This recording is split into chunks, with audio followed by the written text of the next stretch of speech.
അപ്പോൾ നമ്മൾ പഠിച്ചുകൊണ്ടിരിക്കുന്നത് ഇൻകം എഫക്റ്റിനെ കുറിച്ചാണ്. അപ്പോൾ ഇൻകം എഫക്റ്റ് എന്താണെന്ന് നമ്മൾ ചോദിച്ചു കഴിഞ്ഞാൽ, when the price of a commodity decreases, the consumer will feel that his real income increases, so that he will be able to purchase the same quantity at a lower price, spending only less income, and he saves some rupees.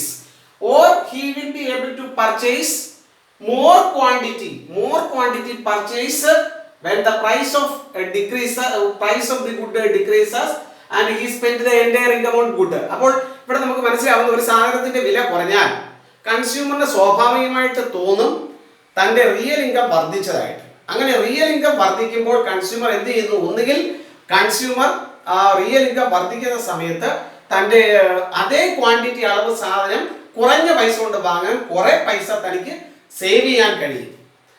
അല്ലെങ്കിൽ അയാൾക്ക് ആ തുക മുഴുവനും ചെലവാക്കി എന്ത് ചെയ്യാൻ കഴിയും? കൂടുതൽ സാധനം വാങ്ങാൻ കഴിയും. അപ്പോൾ ഒരു സാധനത്തിന്റെ വില കുറയുകയാണെങ്കിൽ ദ കൺസ്യൂമറിന്റെ പർച്ചേസിംഗ് പവർ, വാങ്ങാനുള്ള പർച്ചേസിംഗ് പവർ കുറെ കൂടെ കൂടും. He will be able to purchase more quantity with lesser income, with the same income, or he will be able to purchase more quantity and spending his entire income on that goods. അപ്പോൾ ഒരു consumer തന്റെ വരുമാനം കുറയുകയാണെങ്കിൽ, സാധനത്തിന്റെ വില കുറയുകയാണെങ്കിൽ കൺസ്യൂമറിന്റെ real income വർദ്ധിച്ചതായിട്ട് തോന്നുകയും അതുമൂലം അദ്ദേഹത്തിന് എന്ത് ചെയ്യാൻ കഴിയുന്നു? കൂടുതൽ സാധനം വാങ്ങാൻ കഴിയും, അല്ലെങ്കിൽ അദ്ദേഹം കുറെ പൈസ സമ്പാദിക്കാൻ കഴിയും എന്നുള്ളതാണ് ഇൻകം എഫക്റ്റ് കൊണ്ട് ഉദ്ദേശിക്കുന്നത്. ഓക്കെ, അപ്പൊ അങ്ങനെയാണെങ്കിൽ നമുക്ക് ഇനി അടുത്ത കാര്യത്തിലേക്ക് പോകാം. അപ്പോൾ പ്രധാനമായും ഡിമാൻഡ് കർവ് ഡൗൺവേർഡ് ആകുന്നത്, സ്ലോപ്പ് ആവുന്നതിന് 3 കാരണങ്ങളാണുള്ളത്. ഒന്ന് നമ്മൾ പഠിച്ചത് ലാ ഓഫ് ഡിമിനിഷിംഗ് മാർജിനൽ യൂട്ടിലിറ്റി, രണ്ടാമത്തത് ഇൻകം എഫക്റ്റ് ഇപ്പൊ കഴിഞ്ഞു, മൂന്നാമത്തത് സബ്സ്റ്റിറ്റ്യൂഷൻ എഫക്റ്റ് ആണ് നമ്മൾ അടുത്തത് പഠിക്കാൻ പോകുന്നത്. എന്തുകൊണ്ടാണ് ഒരു ഡിമാൻഡ് കർവ് ഡൗൺവേർഡ് ആയി തിരിഞ്ഞിരിക്കുന്നത് എന്നുള്ളതിന് ഉത്തരമാണ് അടുത്തത് സബ്സ്റ്റിറ്റ്യൂഷൻ എഫക്റ്റ്. ഇവിടെ സബ്സ്റ്റിറ്റ്യൂഷൻ എഫക്റ്റ് നമ്മൾ പഠിക്കുമ്പോൾ മനസ്സിലാക്കുന്നത്, ഒരു ഉദാഹരണത്തോടെ എന്താണ് സബ്സ്റ്റിറ്റ്യൂഷൻ എഫക്റ്റ് നമുക്കൊന്ന് പരിശോധിക്കാം.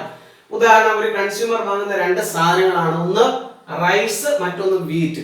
ഇവിടെ 1 കിലോ റൈസിന്റെ വില 30 രൂപയും 1 കിലോ ഗോതമ്പിന്റെ വില 40 രൂപയാണ് കാണുമ്പോൾ നിങ്ങൾക്ക് അറിയാം. ഇവിടെ താരതമ്യേന ഏത് സാധനത്തിനായിരിക്കും വില കൂടുതലുള്ളത്? നോക്കിക്കഴിഞ്ഞാൽ നിങ്ങൾക്ക് മനസ്സിലാവും, റൈസിനേക്കാൾ വില കൂടുതലാണ് വീറ്റിന്. 1 കിലോ 40 രൂപ കൊടുത്ത് വാങ്ങണം. ഇത്തരം സാഹചര്യത്തിൽ സ്വാഭാവികമായിട്ടും ഇനി ഒരു അടുത്ത ദിവസം ഒരു കൺസ്യൂമറിന്റെ കയ്യിൽ 70 രൂപയുണ്ടെന്ന് വിചാരിച്ച്, ഒരു കൺസ്യൂമറിന്റെ കയ്യിലുള്ള വരുമാനം 70 രൂപയാണെന്ന് വിചാരിച്ച്, അങ്ങനെയാണെങ്കിൽ അദ്ദേഹം 1 കിലോ റൈസും 1 കിലോ വീറ്റ് 40, 30, 70 രൂപ കൊടുത്ത് വാങ്ങുന്നു. ഇനി നിങ്ങളൊന്ന് വിചാരിച്ചേ, ഈ വീറ്റിന്റെ വില 40-ൽ നിന്നും 20 താഴ്ന്നു എന്ന് കരുതിയാൽ ഇനി റൈസ് വീറ്റുമായിട്ടൊന്ന് വില കമ്പയർ ചെയ്തേ. അപ്പൊ നമുക്ക് മനസ്സിലാവും വീറ്റ് ചീപ്പറാണ് കമ്പയർ ടു റൈസ്. അതായത് 30 രൂപയാണ് റൈസിന് 1 കിലോയ്ക്ക് വില, ഗോതമ്പിന് ഇവിടെ 20 രൂപ മാത്രമേ ഉള്ളൂ. സ്വാഭാവികമായിട്ട് എന്ത് ചെയ്യും? കൺസ്യൂമർ കുറച്ചുകൂടെ ആലോചിക്കും, വില കുറഞ്ഞ ഗോതമ്പ് കുറെ കൂടെ വാങ്ങിച്ചാലോ എന്ന്. അപ്പൊ സ്വാഭാവികമായിട്ട് ഒന്നുകിൽ റൈസ് വാങ്ങുന്നത് നിർത്തിവെച്ചിട്ട് കൂടുതൽ വീറ്റ് വാങ്ങാം, റൈസ് വാങ്ങുന്നത് സ്റ്റോപ്പ് ചെയ്തുകൊണ്ട് കൂടുതൽ വീറ്റ് വാങ്ങാം, അല്ലെങ്കിൽ എന്ത് ചെയ്യാം? അത്രയും അളവ് തന്നെ റൈസ് വാങ്ങിച്ചുകൊണ്ട് കൂടുതൽ വീറ്റ് വാങ്ങുകയോ ചെയ്യാം. അപ്പൊ 2 കിലോയുടെ സ്ഥാനത്ത് 1 കിലോയുടെ സ്ഥാനത്ത് 2 കിലോ ഗോതമ്പ് വാങ്ങും 40 രൂപ കൊടുത്ത്. ഇവിടെ 1 കിലോ അരിയും വാങ്ങും, അപ്പൊ 40, 30, 70 രൂപയാണ്. അതല്ലെങ്കിൽ റൈസ് വാങ്ങുന്നതേ നിർത്തിക്കൊണ്ട് റൈസിന്റെ സ്ഥാനത്ത് ഏത് കൂടുതൽ വാങ്ങും? വീറ്റ് വാങ്ങും. അപ്പം ഇതാണ് സബ്സ്റ്റിറ്റ്യൂഷൻ എഫക്റ്റ് എന്ന് പറയുന്നത്. അപ്പൊ സബ്സ്റ്റിറ്റ്യൂഷൻ എഫക്റ്റ് എന്ന് പറഞ്ഞാൽ എന്താണ്?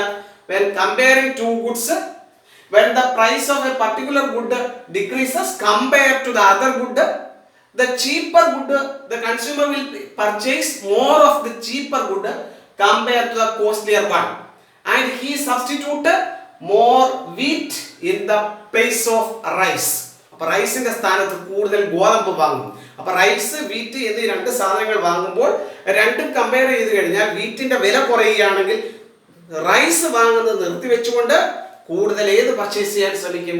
കൺസ്യൂമർ വീറ്റ് വാങ്ങാൻ ശ്രമിക്കും. എങ്കിൽ അതാണ് സബ്സ്റ്റിറ്റ്യൂഷൻ എഫക്റ്റ്. ഇവിടെ കാരണമായത് വീറ്റിന്റെ വില കുറഞ്ഞതുകൊണ്ടാണ് വീറ്റ് കൂടുതൽ പർച്ചേസ് ചെയ്ത് റൈസിന്റെ വാങ്ങുന്നത് നിർത്തിവെച്ചുകൊണ്ട് കൂടുതൽ വീറ്റ് വാങ്ങുന്നതായിരിക്കും. ഇതിനെ നമുക്ക് സബ്സ്റ്റിറ്റ്യൂഷൻ എഫക്റ്റ് എന്ന് വിളിക്കാം.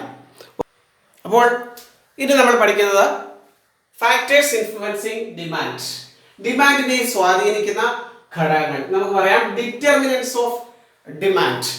ഡിമാൻഡിന്റെ നിർണ്ണയിക്കുന്ന പ്രധാനപ്പെട്ട ഘടകങ്ങൾ ഏതൊക്കെയാണെന്ന് ചോദിച്ചാൽ, ഒന്ന് price of the commodity of a commodity, രണ്ടാമത്തത് ഇൻകം ഓഫ് ദ കൺസ്യൂമർ, മൂന്നാമത്തത് price of other related good, taste and preference of the consumer, other factors. അതായത് ഉപഭോക്താവിന്റെ വാങ്ങുന്ന സാധനത്തിന്റെ വില, കയ്യിലുള്ള കൺസ്യൂമറിന്റെ വരുമാനം, മറ്റ് സാധനങ്ങളുടെ വില, അതായത് മറ്റ് അനുബന്ധിത സാധനങ്ങളുടെ വില, കൺസ്യൂമറിന്റെ അഭിരുചിയും തിരഞ്ഞെടുക്കലും, മറ്റുള്ള ഘടകങ്ങൾ.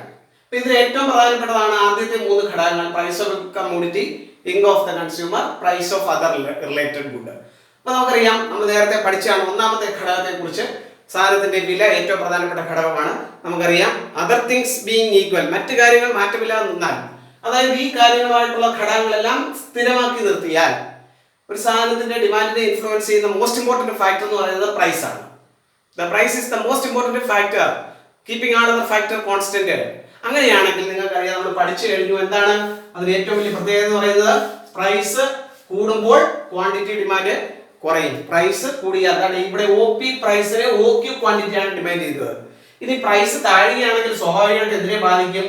ക്വാണ്ടിറ്റി ഡിമാൻഡ് Q1 ആയിട്ട് വർദ്ധിക്കും. പ്രൈസ് P1 ആയിട്ട് താഴുമ്പോൾ ക്വാണ്ടിറ്റി ഡിമാൻഡ് Q1 ആയിട്ട് വർദ്ധിക്കുന്നു. അപ്പൊ അതുകൊണ്ട് ഏറ്റവും കൂടുതൽ പ്രധാനപ്പെട്ട ഇൻഫ്ലുവൻസ് ചെയ്യുന്ന ഘടകം എന്ന് പറയുന്നത് പ്രൈസ് ആണ്, അല്ലെ? Price is the most important factor. That is when price increases, the quantity demand decreases. When the price decreases, the quantity demand increases. തിരിച്ചും പറയാം, പ്രൈസ് കൂടുകയാണെങ്കിൽ ക്വാണ്ടിറ്റി ഡിമാൻഡ് ഡിക്രീസ് ചെയ്യുന്നതായിരിക്കും. അപ്പോൾ അങ്ങനെയാണ് ഒന്നാമത്തെ ഘടകം, പ്രൈസ് ഓഫ് ദ കമ്മോഡിറ്റി. അടുത്ത ഘടകത്തിലേക്ക് പോകാം. രണ്ടാമത്തെ ഘടകം എന്ന് പറയുന്നത് കൺസ്യൂമറിന്റെ ഇൻകം ആണ്. രണ്ടാമത്തെ പ്രധാനപ്പെട്ട ഘടകം.